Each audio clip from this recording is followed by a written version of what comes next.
This is Ken Lake with MAC's Technical Market Update for Tuesday, February 14th.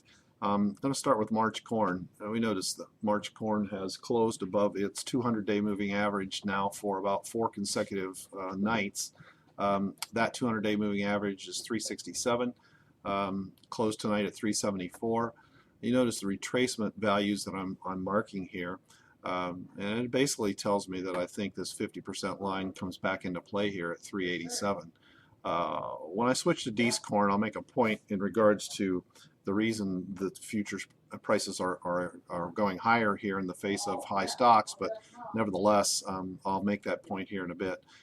Short-term momentum indicators oversold, which means we're vulnerable to a sell-off, so make support at 367 and then 360.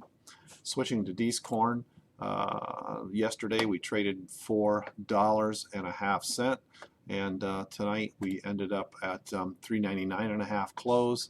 So you know, again, in the face of the fact that Midwest crop budgets are starting to, we'll say, favor corn over beans, in as much as input costs have dropped, and we think that Midwest corn farmers will plant corn. Therefore, we shouldn't see the big dramatic drop in corn acres that we once envisioned a few weeks ago once the March 31st planting intentions report comes out.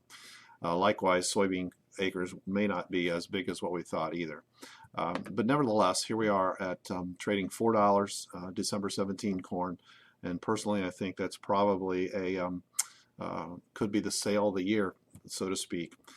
And in light of the fact that we have high carryouts in corn, everybody's wondering why we are trading at that level. Pick this off Twitter today from one that I follow, Karen Braun out of Reuters. And what we see here is the net commercial position in corn. And you notice this year they're actually started to build a net long versus last year they were still short corn. So I think this explains pretty much where we are in the corn business right now. Funds are building long positions, and we may see them continue to do that here for a while. So whether I think that the market is giving you a sale of the year or not is immaterial.